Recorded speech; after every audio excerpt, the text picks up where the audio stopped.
Yay, woohoo! Let's learn how to be culturally inclusive in all kinds of ways today. I did want to, first of all, welcome you. I'm Mary Loader. I'm one of the co-leads of the Universal Design and Accessible Technology Working Group, which is a large group on campus. You are welcome to join. We are a group of volunteers who are totally jazzed about accessibility in all kinds of ways and try to create opportunities to help others become excited about accessibility as well. One of the ways is through this conference. We did attend, some of us, the STEM Inclusion Conference yesterday, and they were so gracious to leave their research posters in the back. That is a lovely add to our conference today. Please feel free to take a look at those. And before we get started and we bring up a very important guest to introduce our keynote, I wanted to bring your attention to our land acknowledgement.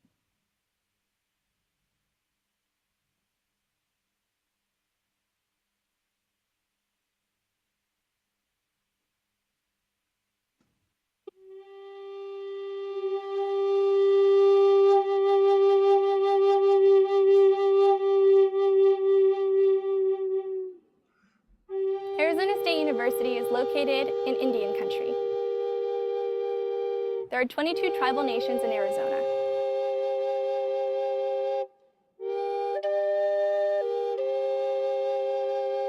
ASU's campuses are situated on the homelands of many indigenous peoples, including the Akimel, O'odham, and Peepash. Arizona State University recognizes the original inhabitants of these lands and recognizes that they still reside throughout the Phoenix metropolitan area. And we recognize the impact of their wisdom and generosity towards us.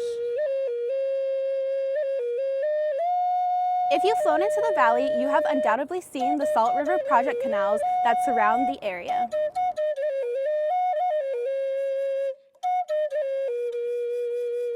Those modern-day canals follow the framework of the canals originally constructed by ancestral Sonoran Desert people, Huhulkam, to make this area both livable and a place where peoples could thrive.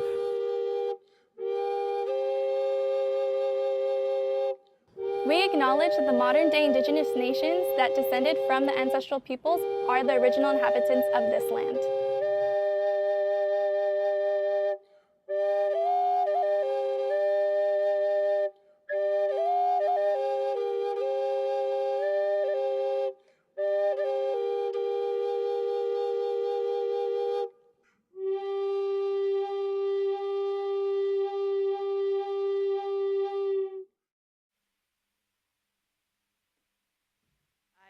I often get lost in that video. Sorry, I meant to be up here. It's a lovely video and a lovely representation of us all doing better every single day in a different way.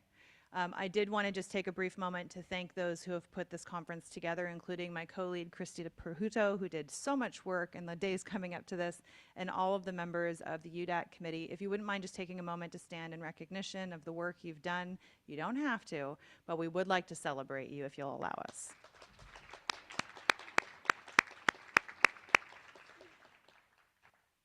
And now it is my honor to bring up one of our largest sponsors and supporters, Vice Provost of Inclusive Excellence, Amalia Payares.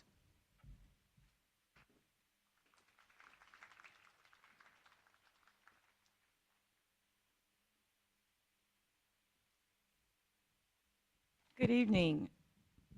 I am a woman in her late 50s, Latina, wearing an orange sweater and a blue skirt and with graying hair. I'm honored to be given the welcome and introduce our keynote speaker. I have been here since January of this year after being 28 years at the University of Illinois Chicago, where I was a vice chancellor for diversity, equity, and engagement, and had the good fortune of helping to launch a disability cultural center there in my office, from which I learned daily about ableism, about disability culture and advocacy, about accessibility, and still have much more to learn, which is why I'm very excited to be here today and to help support this program. As the Vice Provost for Inclusive Excellence, I have basically one mission: to be able to fulfill our charter. ASU has a charter that states that we are defined not by who we exclude, but by who we include.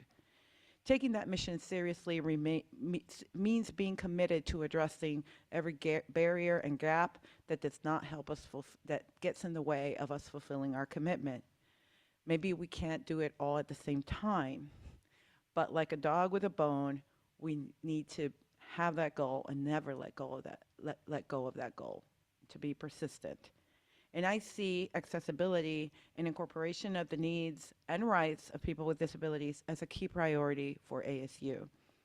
Shortly after arriving in January, I was introduced to two groups, a disability advocacy group that focused on some main areas of concern and potential growth that we have here in ASU to serve people with disabilities, as well as UDAT, the Universal Design and Accessible Technology Working Group, to address whose focus is addressing accessibility at large within the diverse groups that work across ASU and enhance accessibility for disabled students in the ASU community in higher education.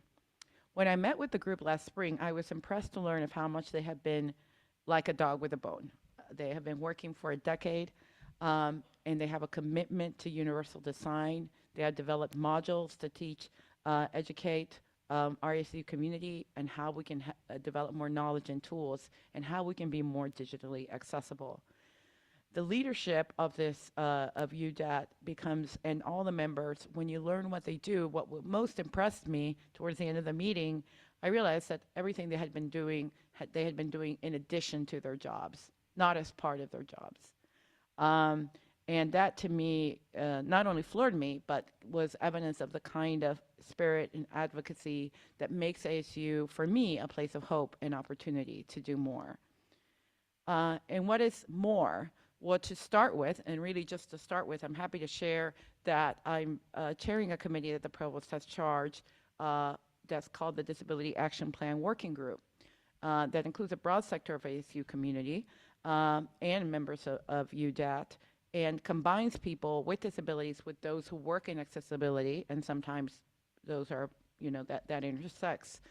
People can be doing both, but with three main goals: to improve education and culture across the university, to enhance resources for faculty and staff, which it's something we need a lot of work on to do in order to catch up to where we are with students, and to enhance collaboration and communication among the different units that work with accessibility issues and students with disabilities and faculty and staff with disabilities. And I'm happy to say that that work has started.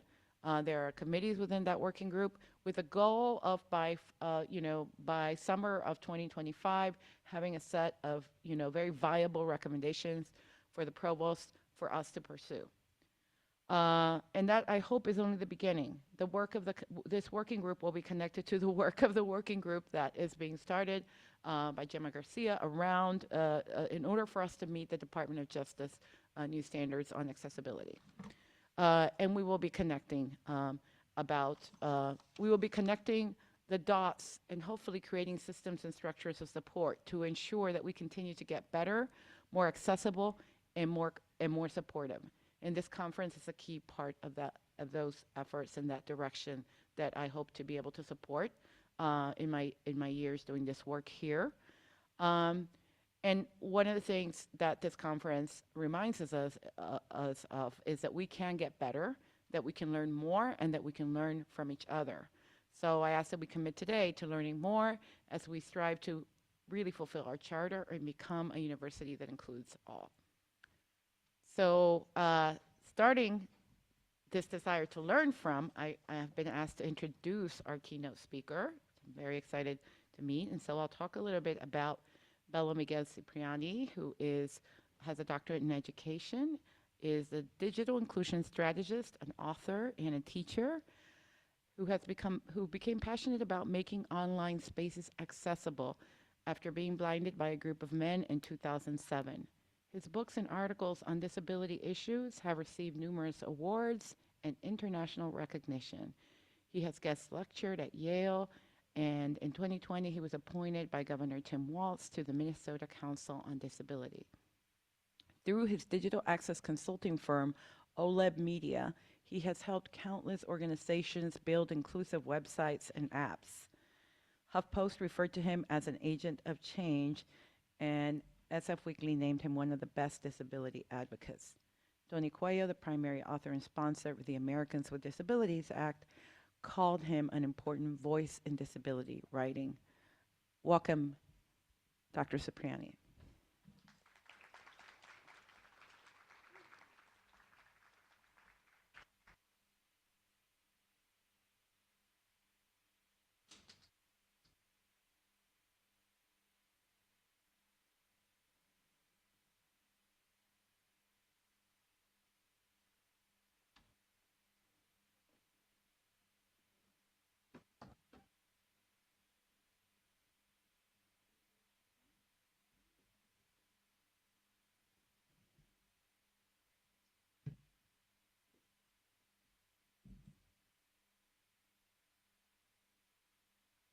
Good morning. Buenos dias. Bom dia. That's Portuguese. I'm half of that, so I gotta put it out there. As I'm getting set up here, I want to share a little bit about myself. I am completely blind, and I am using my phone to read my notes and access my outline here for my talk. And just want to let you guys know so you guys don't think that I am texting about you guys. Yeah, those Sun Devils. And I want to start, first of all, by just being super grateful for being a part of this wonderful event. I've been a part of the accessibility movement for so long, and traditionally it was very, very hard to even get people to listen, and now to have events like this, it's evidence that things are getting better and things are improving, and I'm just super psyched to be here with you all and just getting ready to really open this dialogue here.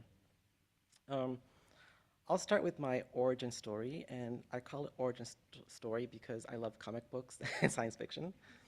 And so I feel that my origin story is important to my trajectory in becoming an accessibility consultant. I grew up in California in the San Francisco Bay Area, and this was in the 80s when placement tests or career tests were very common. And I remember taking these tests on these Apple computers with the green font and those big 5.5 floppy disks, and they were trying to assess what I was good at. And I was told that I was very good in math and that I was awful at English. I was told that I was awful in English because, as the teacher said to me with her big bright smile, you're not a native English speaker. You're an ESL student. And when I asked her what the ESL stood for, I said, well, I don't have a second language, I speak 3. She just kept smiling.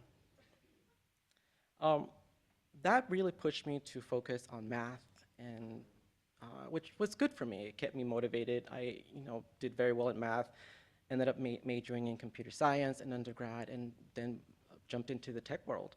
Had jobs, started as a Unix systems administrator, running backups for engineers and doing things with mail servers, not very exciting, and worked my way up to doing some front-end development, some design. I was a pretty good designer, did some graphic arts work for a lot of startups, did some logos that actually are still in use today. Throughout this trajectory in my career, I felt that technology was the answer for everything. Being in Silicon Valley, being a part of all these startups, speaking to these very influential VC firms, I just felt that technology could solve every problem in the world. And this all changed when I was 26 years old, and I was in San Francisco, and I was assaulted by a group of men. Trigger warning, these details are a little graphic, but I feel that it's important to show this, and I'll keep it brief. If you're interested in knowing more about this story, I do have a book, and I'll talk more about that later, where I go deeper into the narrative. But I was assaulted, and my cause of blindness is a brain hemorrhage. So I got kicked in the head so many times that my retina is detached. And so I went from being sighted and having a car and driving to being completely blind. I had surgeries, and there was some success, but ultimately I was rendered blind. When I was first told that I would never see again, I was obviously devastated, but there was a glimmer of hope being a part of Silicon Valley. There was a glimmer of hope that technology had improved, that it had been 100 years since Helen Keller's birth, and things had to have been better. To my disappointment, at that time, we were still using cassette tapes to record lectures. You know, there was very few limited. There were some screen readers. There was one called Flipper, I think, or Orca, I don't remember. And JAWS was just in its infancy, and there was not a lot of career options, you know, at least if you're a blind person. I was told by my by counselors for the blind that, you know, I could either you know, teach Braille or teach the daily living skills to the blind, or maybe try doing a career change of some sort. They just felt that technology wouldn't be there for me. And of course, I wanted to prove them wrong.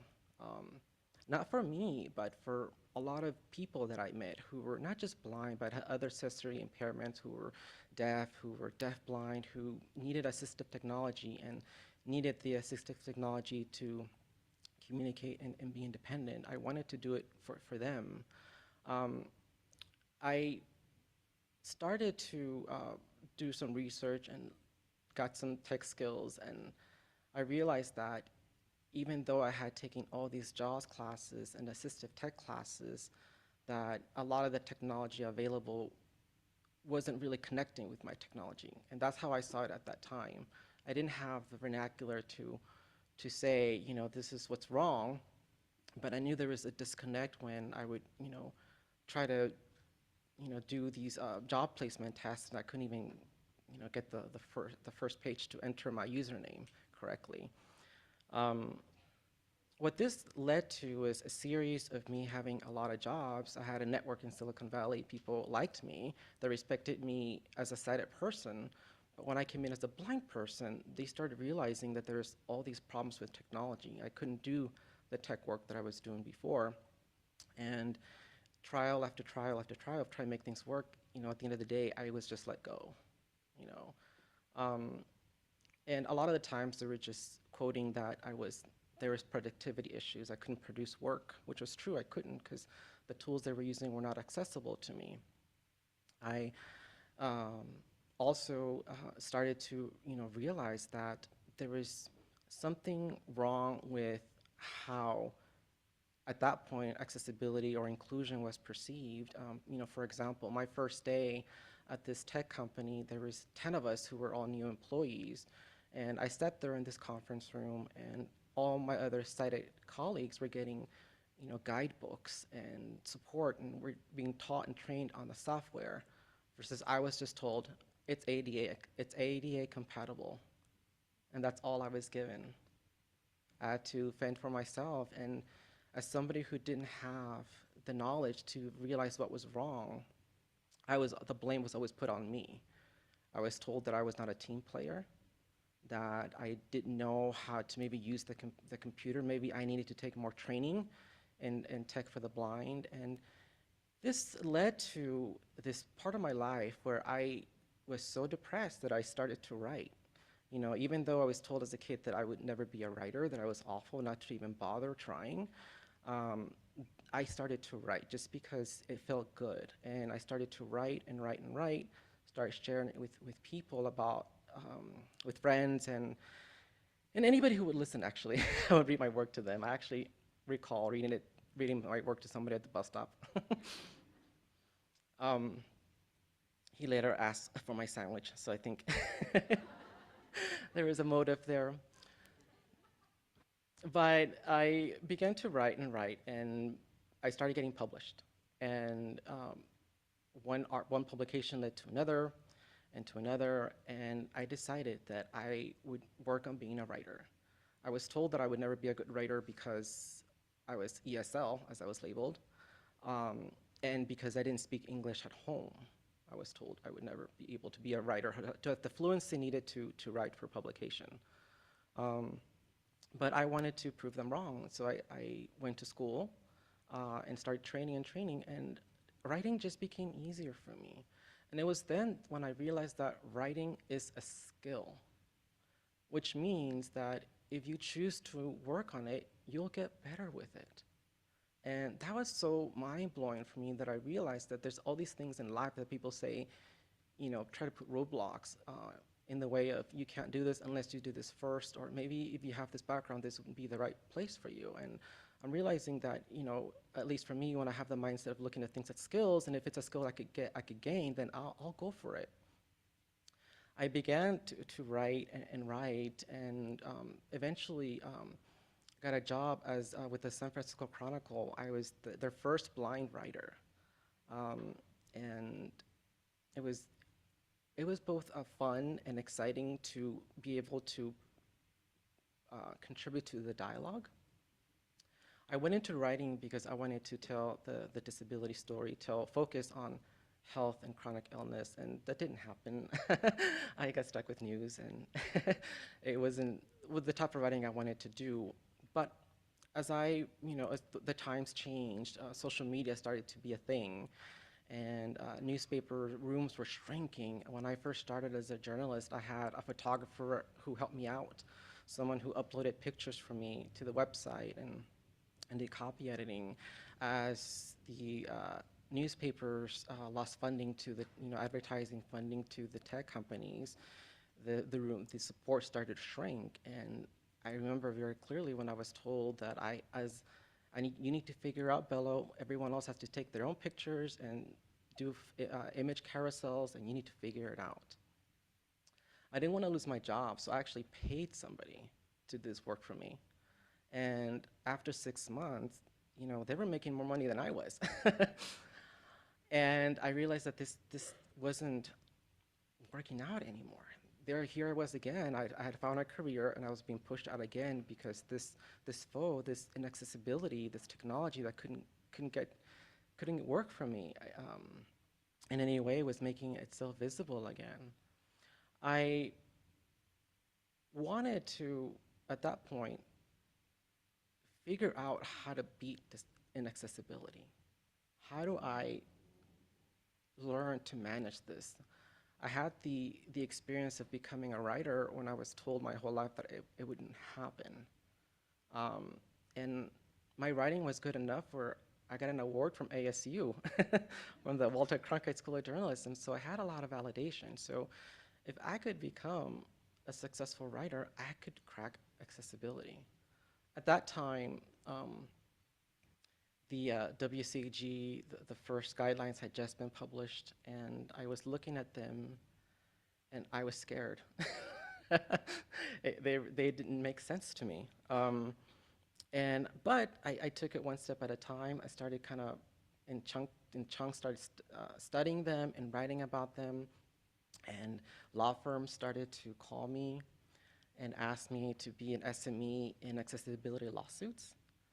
And a couple times in San Francisco, I was part of these litigation proceedings where I was the subject matter expert for accessibility, and I expressed my experience with the technology that was in question, and I made some recommendations how to fix stuff. And it was at that time when I realized where I had the judge asking me questions as the attorney, and that there was something there that I just needed to really develop it somehow.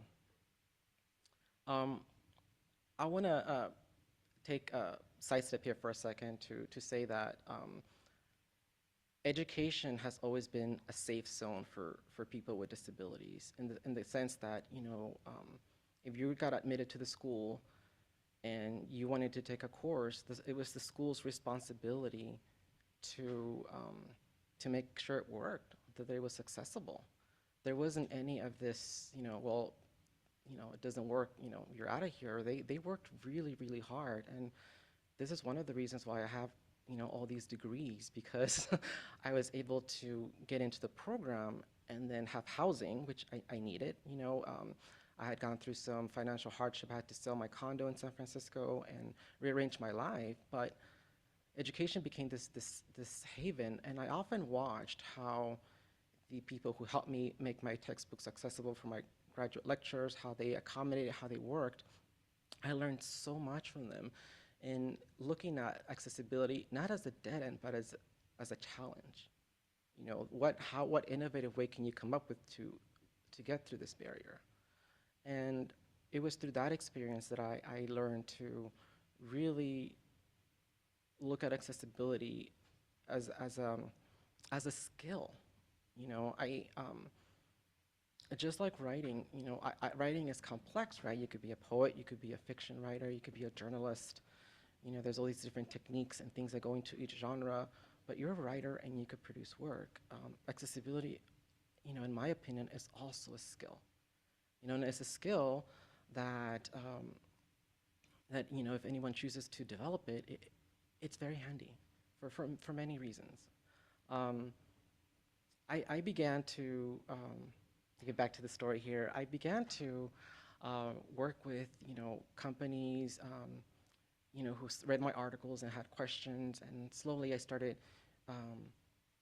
building a practice. And, you know, when I got my doctorate degree, specifically in education, you know, because I wanted to teach others how to do this themselves.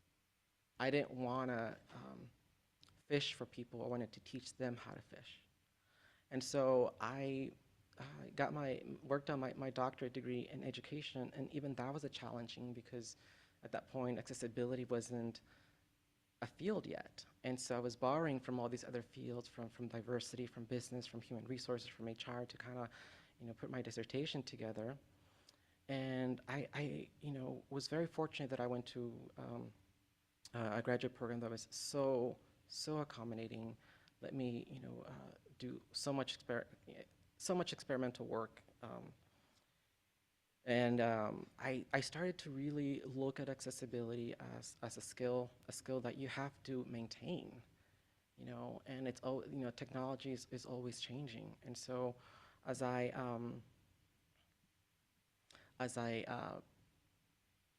look at my practice, you know, now, today, the things that I'm working on now are so different than the things I was working on 3 years ago. And so as I, you know, look at this new field, which, you know, it's my opinion that it's still in its infancy and there's a lot of work to be done, a lot of good work, there's still, you know, a path to achieving this skill of accessibility.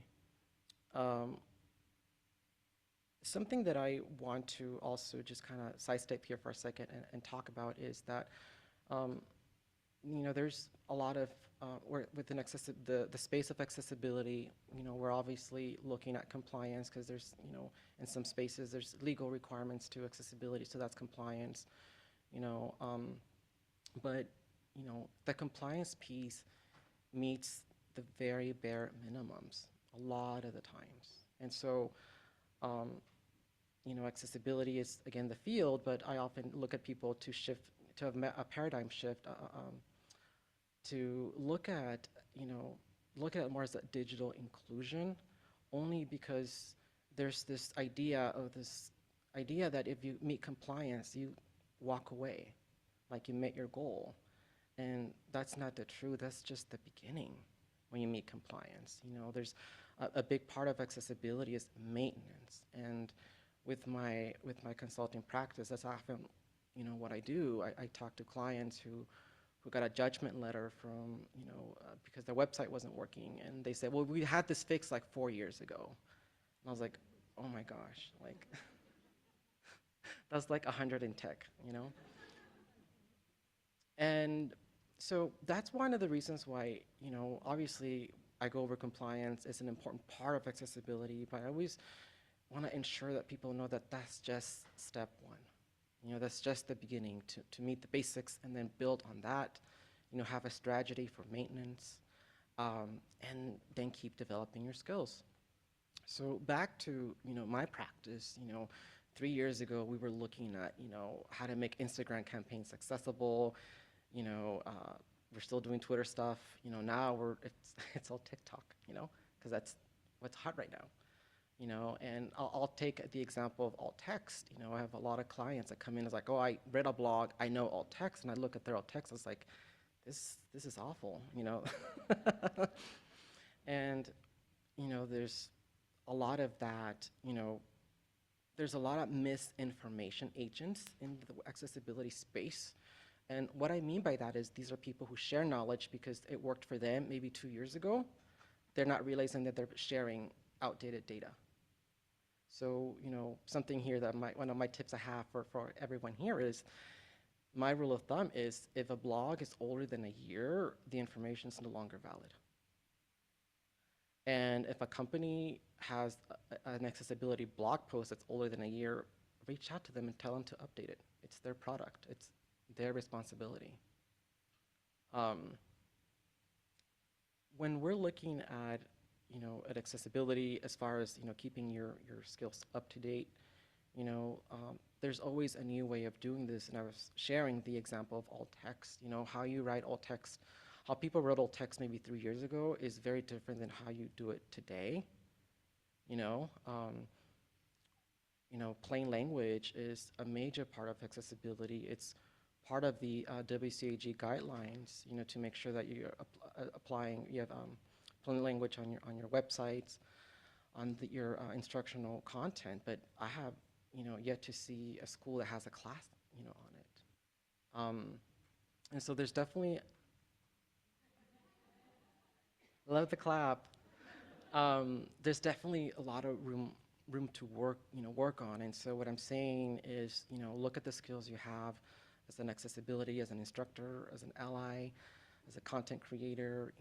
When was the last time you revisited this skill, this training? And if it's been more than 2-3 years, I would encourage you to attend a webinar, do something, talk to somebody, just because even for myself, I'm immersed in this space, and I have to be completely transparent that I didn't have a lot of experience with AI voices for voiceover for the blind, and I just started really saying, I identified that gap in my skill set and said, I haven't done too much of this. Let me take this class, because it's becoming a thing. It's a valuable tool. We're getting to the part that always gets a lot of reaction, and I want to talk about AI, and so I think that AI is a great tool, but it shouldn't be the end-all, be-all for accessibility. Where I see a lot of organizations, falter when it comes to accessibility is they rely too heavily on AI. And I feel that AI is a good starting point, but definitely there's a lot of things that doesn't do well.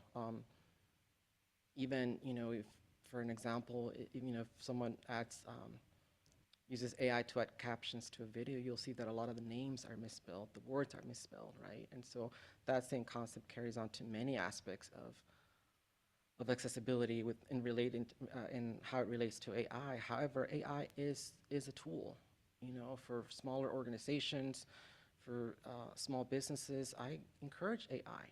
That's where you start. That's where you start with your plain language blog post. That's where you start maybe writing alt text. That's, it saves you time. And so I'm definitely feel that AI is important, but it's just a starting point. I feel that's something that, that's coming up, that's very important. I've started doing work on this, is virtual reality for learning. I've consulted with an MBA program where they have a graduate level ethics course, which is, virtual reality. They're doing scenarios, and the students are supposed to figure out how they're supposed to, do conflict management in these scenarios. And there is a way to make that accessible. And a lot of the same skills carry over. Like, there is a way to label, graphics with alt text. How you do it it's different though, because you have less time.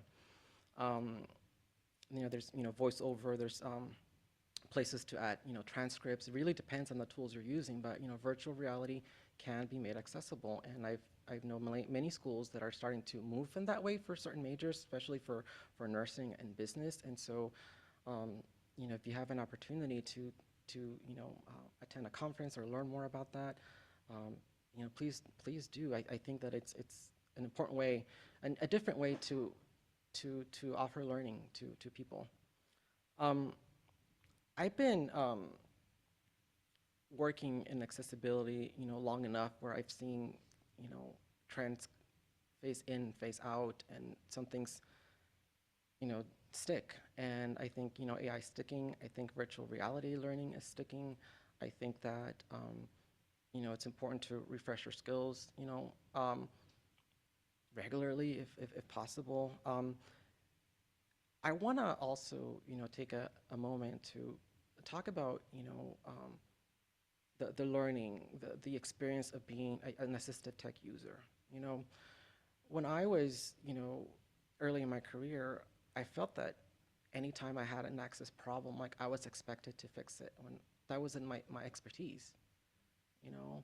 Um, and I often, was shamed for it. Like, why don't you know how to do that? I thought you were good with this, and these happened when I worked at, many corporations or many different types of companies. And with my research, I've kind of started looking at the user experience for assistive tech users, and I realized that there's really three groups. There's novice users who, these are people that for whatever reason, have, very limited experience with the tech and have a hard time with a lot of, online learning applications. Then there's, the mid-level people who are good with certain applications but struggle with others. For example, somebody maybe was an English major and is really good with Word, they have all that down, but then they start going to grad school and they're taking statistics and, they've never done math with assistive tech. It doesn't mean that they don't know how to use whatever assistive tech they're using. It just means that they have a gap in that training. And I would say that I've been doing a lot of different focus groups with different tech users for the last couple of years, and I would say that about maybe 30% are novice users, about 60% are mid-level, and a lot of the times these mid-level people are hyper-focused on one or two different environments. And then the 10%, which are just people who are very good in technology, who could tackle just about anything, are really the minority. And so that's something that as individuals who are in content creators, instructional designers, is creating a resource page for assistive tech users makes a huge difference. I've had not just coaches in universities, but other people in the learning space just add a resource page for accessibility, and their number of tickets went down by like 40%. So that's a tip that you have to maintain it, right? I had someone not that long ago tell me like, hey, people are complaining about my resource page. Well, it's been 3 years since you updated it, so probably the information is not working anymore. So yeah, that expectation that just because someone's using assistive tech that they're experts or a power user is not true. And when I've mentioned this in a lot of my lectures, people say, well, why aren't they all like power users? And I say, assistive tech training is expensive. You're hiring these people who are gurus in assistive tech, and they come into your house or your job site and train you. They're very expensive. A lot of the time that cost is covered by rehabilitation or vocational agencies, and there's some people who they deem not employable, so they don't get that training covered. I was very fortunate that I was in my 20s when I lost my sight because I was told that I was very highly employable and that they could spend the most amount of money on me. That wasn't true for friends that I had who were in their 40s and 50s, and I'm in that bracket now, so I'm like, we still have a long way to go. I want to talk about, where do we go next from here? Like, what's next for accessibility as far as like, what could we do? What are some actionable things we could do, as a community? And I think that some of the things we do as a community is, create more scholarships for people with disabilities to be content and, to be a part of tech. Again, a lot of people with disabilities get their training covered, even, sometimes their degrees through vocational programs, and if someone's deemed not employable for whatever reason, they have no funding. And so more scholarships will allow more different people to enter the space and not just be a user, but be a producer, a content creator, and be able to make things for others. I really feel that that's a path that needs a lot of work. I've talked to a couple schools who are thinking about doing scholarships, and who have done scholarships in other fields, but I really feel that there's a need for more content producers, content creators with disabilities, and being able to manage, you know, the tools. Something that still needs a lot of work is, you know, what's called dashboards. You know, the back end of how, you know, I use, you know, like a website. Like if you want to blog, you know, if you have your website and you want to post a blog, you have a dashboard where you do the administration piece for your website. You know, a lot of these dashboards are inaccessible. So even though the customer-facing, public-facing part of the tool, the website, you know, whatever you're using, the content management system is accessible, the back end is not, which means that people like myself, there's some tools that I cannot use. I have the skills and the aptitude, but there's all these unlabeled buttons, you know. And so for those of you who are allies, you know, as you're vetting tools, as you're looking at things to enhance your accessibility, you know, just make sure that the tool can also be used by people with disabilities, not just from, you know, the audience perspective, but also the back end. Let them, you know, drive if they choose to.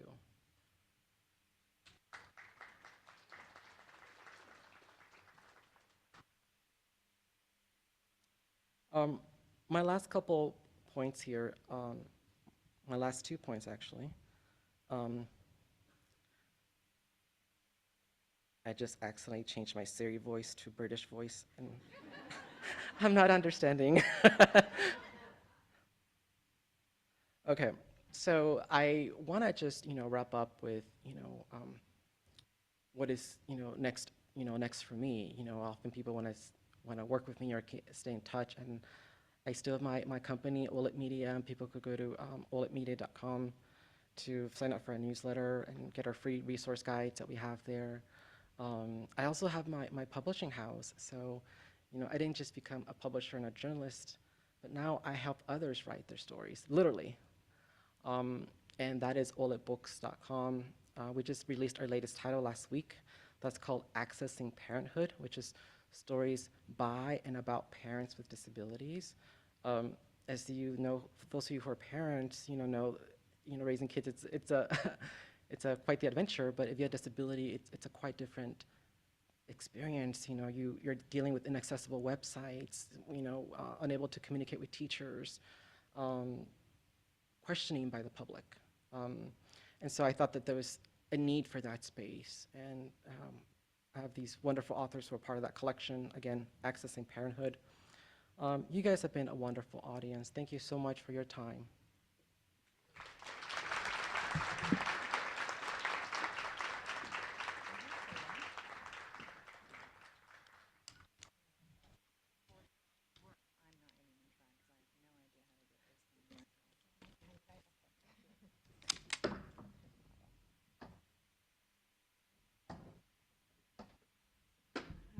Thank you both to VP Payaris and to Belo for such a wonderful start to our conference today. We really appreciate both of you being here and for speaking with us today. There are a lot of great sessions ahead. Belo plugged several of them for us. If you aren't aware that we have stuff happening for programmers and UX experiences, we do. So please check out the schedule. For in-person attendees, if you need assistance locating a session, please let us know. The alumni room, if you go out the doors, is to the right. The Ventana room is out the doors all the way to the left, kind of around the corner. For those of you online, your Zoom rooms should be up and running shortly. I'm a host of one of them, and I'm currently here and not over there. So give us a few minutes, and we'll be where we need to be.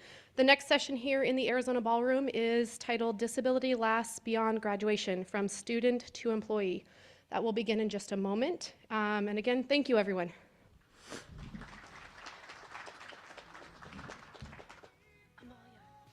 Amalia, are these yours?